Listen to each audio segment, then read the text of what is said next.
Are you gonna take it back? I'll take it with me today. Okay.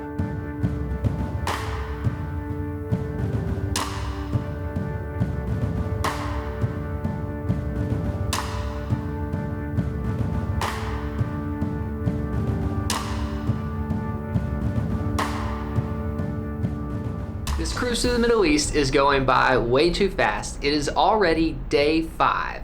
And last night we sailed from Bahrain to Doha, and this morning we are in our 70th country of Qatar. Qatar! It looks super cool. We are extra excited about today because May 2016, over a year and a half ago, we slept in the Doha airport. That's the only time we've been here. And we got this super sweet message from a lady named Kim. She said that her and her husband watch our videos and that they live here as expats. And if we were ever back, they would love to host us and show us around. And we're back! So a year and a half later, we are taking them up on their offer and we're going to meet them right now.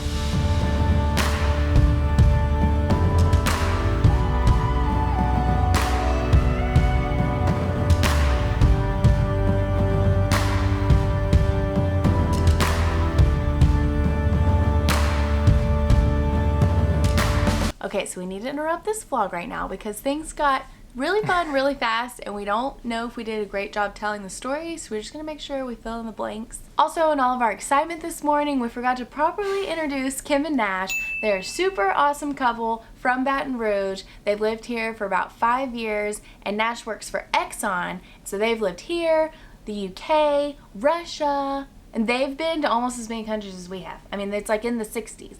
They are awesome. I was a little concerned with filming here because we had heard some things from friends that we just really needed to be careful. We didn't need to film any government buildings. We shouldn't film any women in traditional dress who just happened to be everywhere. So like there were just times where I felt like normally we would pull out the camera and kind of narrate what was happening, but today we didn't really do a good job of that because we were just being extra careful. But with that said, we had a fantastic experience. Nobody told us to quit filming. It was just like us taking it up on ourselves to try to be discreet with the camera. So as soon as we got in the car with Kim and Nash this morning, they took us straight to the one thing that we wanted to see most when we were here in Doha, which was the camel racing stadium thing. Now there were no races going on today, but they were practicing and it was so cool. Like we said, we really wanted to do this, but I just had the total wrong idea of what it was. Like I thought people were riding on camels and it was just, you know, this fun hobby, but like they take camel racing very seriously here. Like these camels can cost hundreds of thousands of dollars. And the way that you watch these races, there's no grandstands. You actually drive your car around the outside of the track because the track is 5 kilometers long. So we're just on this sand road, like nobody's around. This is not a tourist attraction. There was nobody there. And these guys were riding by and we were just kind of waving at the wind and they're all waving back, sounding really friendly. And Nash was like, well, do you want to go talk to him? You want to get out and talk to him? I know they talk to you. Sure. He's saying come on this way. Yeah, come on. All right, yeah? So I don't know if any of the footage we just got will justify what we just saw. Apparently camel racing is a big deal here. The track is massive, but instead of riding camels to race them, there are little robot arms strapped to the camels, and people drive in their car around the track and control the robot that makes the camels go. And we just passed a group of guys that are training them, and they said, come on. So we're following them over here. Hello. Yeah, okay. It's okay. Thanks. Yeah, thanks. He's saying we can go inside. So we're gonna go check it out. This is crazy.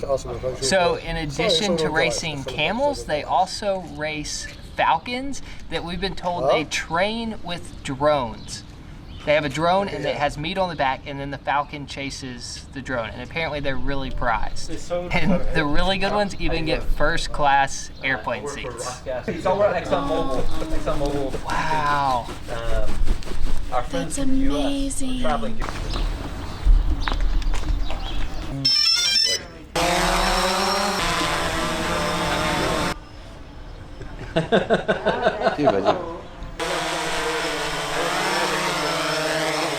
Very nice. I thought they didn't allow drones in Qatar, but it turns out that if you're training your falcon, then it's okay.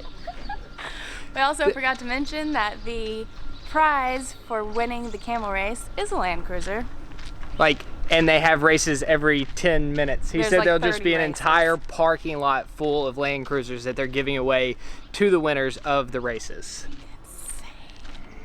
I don't even know where we are right now. It's like We're in like camel training the center. camel pens.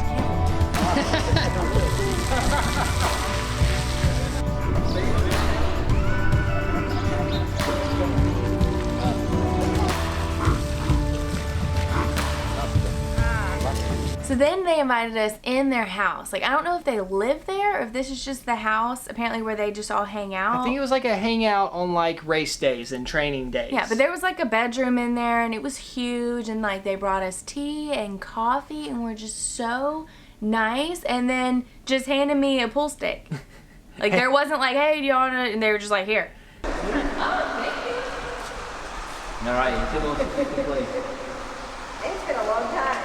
Next thing we knew, we spent 30 minutes playing pool with these two Qatari men who had just invited us into their home. It was so much fun. And the whole time I was just sitting there, I was like, we literally got off a cruise ship an hour ago and now I'm in this home or place playing pool. So after we left their house, we went straight to lunch at this really yummy restaurant. Thank you. Yum. I love pomegranates. You'll like this salad. So Kim and Nash have now brought us to this restaurant called Damascus. So it's more like Syrian food, but it's a pretty local place and it's beautiful. Nash ordered us a whole bunch of really yummy looking food, but we're starting with lemon mint tea. Wait, is it tea? It's like lemonade with mint in it. I've actually had this once before, back when we were in Doha and we took Qatar Airways. I got this on the airplane. And now we have these big, beautiful bread puffs with some eggplant moussaka, fatouche salad, and hummus. So these are called kofta kebabs. Apparently they always come with a tortilla on top that kind of keeps all of the heat and the moisture in so they don't dry out.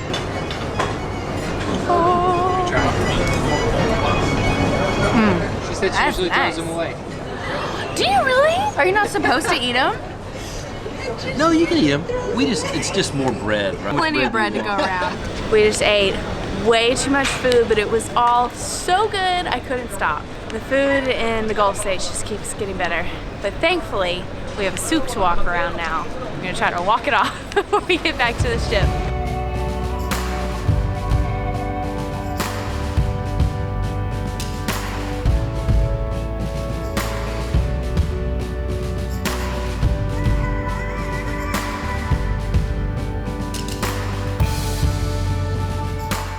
He's so fast.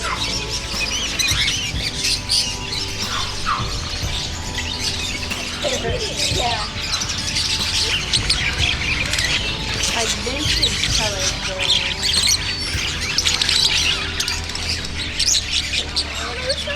Gosh, look at his eyes. I know. What is it? We accidentally stumbled upon the outdoor pet souk. Like, it's like a pet store, but it's outside all these cute, sweet little animals in cages. I just want them all. Like this little kitty? Yeah?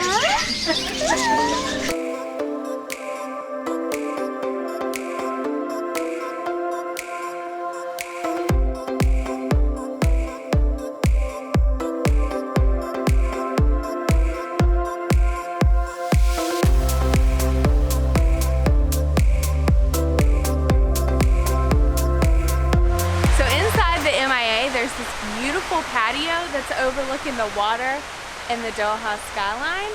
And I was just standing here talking about how beautiful all these buildings are and how cool the skyline is. And Nash told us that this pyramid building, what is it? The Sheraton, 15 years ago, that was the only building here. Like, that was the skyline. And now it's this. Apparently it was a joke that during the time they were building all of these, they said the national bird of Doha was the crane.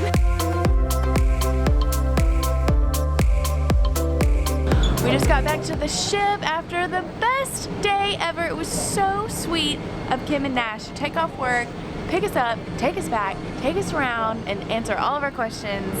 Thank you so much. We're really hoping that the ship stays in port long enough for us to see like the full light show on the skyline.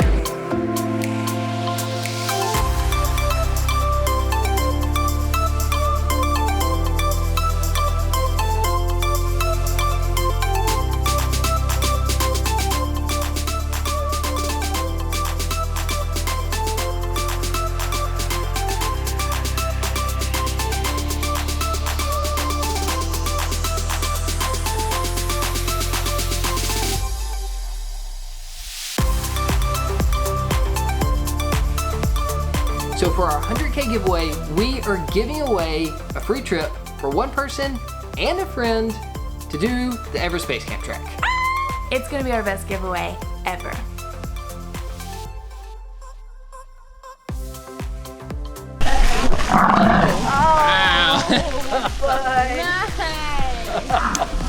Yeah. What a good boy. Just a pop. Just a Little killer. عارف بتعافس هنا.